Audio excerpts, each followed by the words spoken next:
ಎಲ್ಲರಿಗೂ ನಮಸ್ಕಾರ. Welcome to Rashmi channel.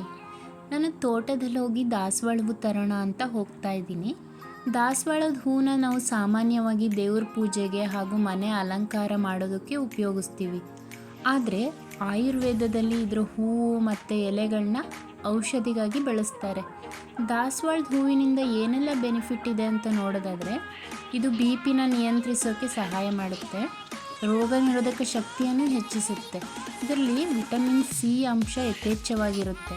ಚರ್ಮದ ಆರೋಗ್ಯ ಕಾಪಾಡ್ಕೊಳ್ಬೋದು, ಜೀರ್ಣಕ್ರಿಯೆಗೆ ಸಹಾಯ ಮಾಡುತ್ತೆ, ಹಾಗೆ ಕೂದಲು ಉದುರೋದನ್ನು ಸಹ ತಡೆಗಟ್ಟುತ್ತೆ. ನಾನು ಇವತ್ತು ದಾಸವಾಳ ಹೂವಿನಿಂದ ಏನು ಮಾಡ್ತಾಯಿದ್ದೀನಿ ಅಂತ ಬನ್ನಿ ನೋಡೋಣ. ನಾನಿವತ್ತು ದಾಸವಾಳ ಹೂವಿನಿಂದ ಕ್ಯಾಂಡಿ ಮಾಡ್ತಾಯಿದ್ದೀನಿ. ಇದಕ್ಕೆ ಬೇಕಾಗಿರೋ ಇಂಗ್ರೀಡಿಯೆಂಟು ದಾಸವಾಳದ ಹೂವು, ಸ್ವಲ್ಪ ಕಾಳು ಮೆಣಸು, ಇಲ್ಲಿ ನಾನು 2 ಏಲಕ್ಕಿನ ತೊಗೊಂಡಿದ್ದೀನಿ, 1 ನಿಂಬೆಹಣ್ಣು, ಸ್ವಲ್ಪ ಜೀರಿಗೆ, 1 ಕಪ್ಪು ಸಕ್ಕರೆನ ತೊಗೊಂಡಿದ್ದೀನಿ, ಸ್ವಲ್ಪ ಫ್ಲೇವರ್ಗೆ ಅಂತ ಪುದೀನಾನ ತೊಗೊಂಡಿದ್ದೀನಿ. ನೋಡಿ, ಈ ದಾಸವಾಳ ಹೂವಿನಿಂದನೂ ಸಹ ಕ್ಯಾಂಡಿ ಮಾಡ್ಕೋಬೋದು ಮತ್ತು ರಸಮ್ ಮಾಡ್ಕೋಬೋದು. ನೋಡಿ, ಈಗ ನಾನು ಈ ದಾಸವಾಳ ಹೂವನ್ನ ಕಟ್ ಮಾಡಿ ಒಂದು ಪಾತ್ರೆಯಲ್ಲಿ ನೀರು ಹಾಕ್ಕೊಂಡಿದ್ದೀನಿ, ಆ ಪಾತ್ರೆಗೆ ಹಾಕೋತಿದ್ದೀನಿ. ಯಾಕೆಂದರೆ ಇದನ್ನು ತೊಳ್ಕೊಬೇಕು. ಈ ಹೂವನ್ನ ಅದರಲ್ಲಿ ಸ್ವಲ್ಪ ಧೂಳು ಅಥವಾ ಹುಳುಗಳೇನಾದರೂ ಇರುತ್ತೆ, ಚೆಕ್ ಮಾಡ್ಕೊಳ್ಳೋಕ್ಕೋಸ್ಕರ. ಈ ದಾಸವಾಳವನ್ನು ಫುಲ್ ಹಾಕೋಬಾರ್ದು, ಕೆಳಗೆ ತೊಟ್ಟಿನ ಭಾಗ ಇರುತ್ತಲ್ಲ ಅದನ್ನು ತೆಗೆದು ಬಿಡಬೇಕು. ಫುಲ್ ಹಾಕ್ಬಿಟ್ರೆ ಅದು ಲೋಳಿ ಥರ ಆಗುತ್ತೆ, ಅದಕ್ಕೋಸ್ಕರ. ಮತ್ತು ದಪ್ಪದಾಗಿರೋದು ಒಂದು ದಾಸವಾಳ ಹೂವು ಇರುತ್ತೆ ಕೆಂಪು ಕಲರ್ಗೆ, ಅದನ್ನ ತೊಗೋಬೇಡಿ. ಹೀಗೆ ತೆಳುವಾಗಿರುತ್ತಲ್ಲ ಈ ದಾಸವಾಳ ಹೂವನ್ನ ತೊಗೋಬೇಕು. ಇದನ್ನು ಚೆನ್ನಾಗಿ ಇಲ್ಲಿ ನಾನು ತೊಳ್ಕೊತಾ ಇದ್ದೀನಿ.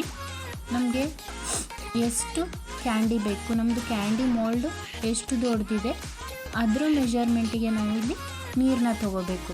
ನಾನಲ್ಲಿ 8 ಕ್ಯಾಂಡಿನ ಮಾಡ್ಬೋದು ನನ್ನ ಕ್ಯಾಂಡಿ ಮೋಲ್ಡಲ್ಲಿ, ಅದಕ್ಕೋಸ್ಕರ ನಾನು 2 ಕಪ್ ನೀರನ್ನ ತೊಗೊಂಡು ಕುದಿಯೋಕೆ ಇಟ್ಟಿದ್ದೀನಿ. ಅಲ್ಲಿ ಅಷ್ಟರೊಳಗೆ ನಾವಿಲ್ಲಿ ಸಕ್ಕರೆನ ಪೌಡ್ರ್ ಮಾಡ್ಕೊಬಿಡೋಣ.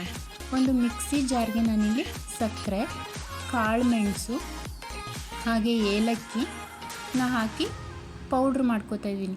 ಈ ಕಾಳು ಮೆಣಸು, ಏಲಕ್ಕಿ, ಜೀರಿಗೆ ಇದು ಸಹ ನಮಗೆ ಆರೋಗ್ಯ ದೃಷ್ಟಿಯಲ್ಲಿ ಒಳ್ಳೆಯದೇನೆ. ಈ ಬೇಸಿಗೆಯಲ್ಲಿ ನಾವು ಐಸ್ ಕ್ಯಾಂಡಿ ಹೊರಗಿಂದ ತಂದು ತಿನ್ನಬೇಕು. ಮಕ್ಕಳೆಲ್ಲ ಕೇಳ್ತಾ ಇರ್ತಾರೆ, ಒಂದಕ್ಕೆ 20 ರೂಪಾಯಿ ಹೇಳ್ತಾರೆ. ಆ ದುಡ್ಡು ಕೊಟ್ಟರು ಸಹ ನಮಗೆ ಅಲ್ಲಿ ಕಲರ್ ಪೌಡ್ರೆಲ್ಲ ಮಿಕ್ಸ್ ಮಾಡಿರ್ತಾರೆ. ನಾವು ಕ್ಯಾಂಡಿ ತಿನ್ನುವಾಗ ನಮ್ಮ ಕೈಯು ಕಲರ್ ಆಗಿರುತ್ತೆ, ನಾಲ್ಗೆ ನೋಡಿದರೆ ನಾಲ್ಗೆ, ಬಾಯೆಲ್ಲ ಕಲರ್ ಆಗಿರುತ್ತೆ. ಅದ್ರ ಬದಲು ನಾವು ಹೆಲ್ದಿಯಾಗಿ ಈಸಿಯಾಗಿ ಮನೇಲೇ ಹೇಗೆ ಕ್ಯಾಂಡಿ ಮಾಡ್ಕೋಬೋದು ಅನ್ನೋದನ್ನ ನಾನು ಇವತ್ತು ತೋರಿಸ್ತಾ ಇದ್ದೀನಿ. ನೋಡಿ, ನೀರು ಕುದೀತಾ ಇದೆ. ಈ ಕುದಿಯೋ ನೀರಿಗೆ ನಾನು ದಾಸವಾಳದ ಹೂವಿನ ಎಸ್ಲು ಮತ್ತು ಪುದೀನಾನ ಹಾಕಿದ್ದೆ. ನೋಡಿ, ಈಗ ಯಾವ ಕಲರ್ ಕಾಣ್ತಾ ಇದೆ ಅದು ವಿತಿನ್ ಎ ಸೆಕೆಂಡಲ್ಲಿ ಕಲರ್ ಬಿಟ್ಬಿಡುತ್ತೆ. ಪಿಂಕ್ ಕಲರ್ ಕಾಣ್ತಾ ಇದೆ. ಈಗ ಕುದ್ಮೇಲೆ ಅದು ಪಿಂಕ್ ಕಲರಾಗಿ ಕಾಣ್ತಾ ಇದೆ. ಈಗ ಇದಕ್ಕೆ ನಾನು ಲೆಮನ್ ಜ್ಯೂಸನ್ನ ಹಾಕೋತಾ ಇದ್ದೀನಿ. ಈಗ ಮತ್ತೆ ಅದು ಕಲರ್ ಚೇಂಜ್ ಆಗುತ್ತೆ.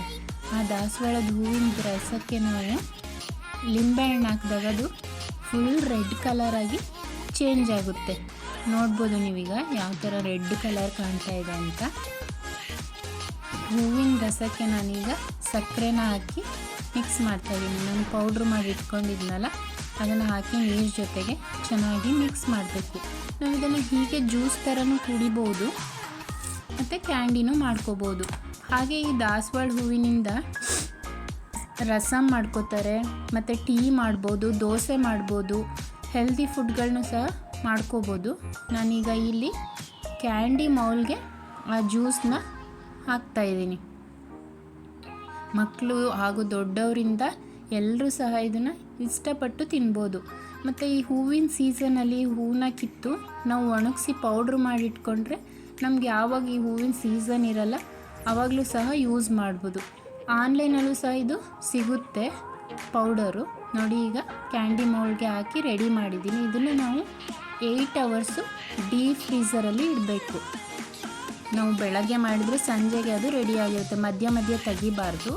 ಈಗ 8 ಅವರ್ಸ್ ಆಗಿದೆ. ನಾನು ಒಂದು ಪ್ಲೇಟ್ಗೆ ನೀರನ್ನ ಹಾಕಿ 2 ನಿಮಿಷ ಆ ನೀರೊಳಗೆ ಇಡ್ತೀನಿ, ಯಾಕೆಂದರೆ ಅದನ್ನ ಕ್ಯಾಂಡಿ ತೆಗಿಯೋಕ್ಕೆ ಈಸಿಯಾಗಿ ಬರಲಿ ಅಂತ. ನೋಡಿ, 2 ನಿಮಿಷ ಇಟ್ಟಿದ್ದೆ. ಈಗ ಅದನ್ನು ಮೋಲ್ಡ್ ಕೆಳಗೆ ಸ್ವಲ್ಪ ನಾವು ಪ್ರೆಸ್ ಮಾಡಬೇಕು, ಇಲ್ಲಾಂದರೆ ಕಟ್ಟಾಗಿಬಿಡುತ್ತೆ, ಕ್ಯಾಂಡಿನ ಈಸಿಯಾಗಿ ತೆಗಿಯೋಕ್ಕಾಗೋದಿಲ್ಲ. ಅದಕ್ಕಾಗಿ ಸ್ವಲ್ಪ ಕೆಳಗಡೆಯಿಂದ ಪ್ರೆಸ್ ಮಾಡಿಬಿಟ್ಟು ನಾವು ಮೇಲ್ಗಡೆ ಈಗ ಲೆಫ್ಟ್ ರೈಟು ಟರ್ನ್ ಮಾಡಿ ಈ ಥರ ನಿಧಾನವಾಗಿ ತೆಗಿಬೇಕು. ನೋಡಿ ಎಷ್ಟು ಚೆನ್ನಾಗಿ ಕ್ಯಾಂಡಿ ಬಂದಿದೆ, ಕಲರು ಅಷ್ಟೇ ತುಂಬ ಚೆನ್ನಾಗಿ ಬಂದಿದೆ. ಈಗ ಹೋಮ್ ಮೇಡ್ ದಾಸವಾಳ ಹೂವಿನ ಕ್ಯಾಂಡಿ ರೆಡಿಯಾಗಿದೆ. ಇದು ತುಂಬ ಹೆಲ್ದಿಯಾಗಿರುತ್ತೆ, ಸಹಜವಾದ ಆರೋಗ್ಯ. ನಾವು ಈ ರೀತಿ ಮನೆಯಲ್ಲೇ ಕ್ಯಾಂಡಿನ ಮಾಡ್ಕೊಬೋದು. ಈ ಮಾಹಿತಿ ನಿಮಗೆ ಇಷ್ಟವಾಗಿದ್ದರೆ ಶೇರ್ ಮಾಡಿ, ಹಾಗೆ ಲೈಕ್ ಮಾಡೋದನ್ನು ಮರಿಬೇಡಿ. ಯಾರೆಲ್ಲ ನನ್ನ ಚಾನಲ್ನ ಹೊಸದಾಗಿ ನೋಡ್ಕೋತಾ ಇದ್ದಲ್ಲ ಪ್ಲೀಸ್ ಸಬ್ಸ್ಕ್ರೈಬ್ ಮಾಡಿ, ಹಾಗೆ ನನಗೆ ಸಪೋರ್ಟ್ ಮಾಡಿ.